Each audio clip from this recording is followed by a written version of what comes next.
Isang kasunduan ang nilagdaan ng DepEd at Bangsamoro Education Authorities sa Senado para palakasin ang education system sa BARM. Kabilang sa mga nilalaman ng MOA ang ilang reforma at pagbuo ng mga proyekto gaya ng Early Childhood Dashboard at iba pa. May karagdagang balita si Nicole Buena. Opisyal na pinagtibay ang reforma sa edukasyon sa Bangsamoro Autonomous Region in Muslim Mindanao sa ilalim ng pagtatatag ng Bangsamoro Education Coordination Forum.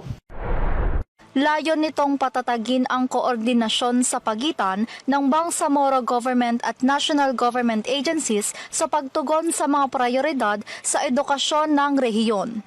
Sa pangunguna ng 2nd Congressional Commission on Education, opisyal na nilagdaan ang Memorandum of Agreement sa Senado sa pagitan ng mga ahensya ng edukasyon sa bansa, kabilang ang Department of Education, Commission on Higher Education, Technical Education and Skills Development Authority, Professional Regulation Commission at kinatawan ng Bangsamoro Autonomous Region.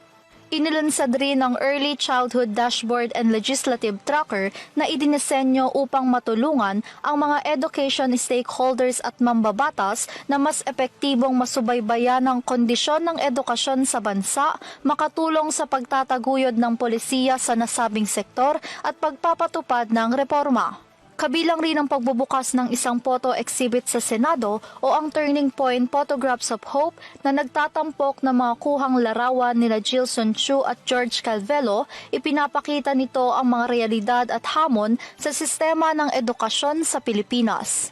Kabilang sa mga dumalo ay sina Senate President Win Gatchalian, Department of Education Senator Sonny Angara, Senators Loren Legarda, Joel Villanueva at Bam Aquino, maging si BARM Chief Minister Abdul Rauf Makakuha at iba pang opisyal ng pamahalaan.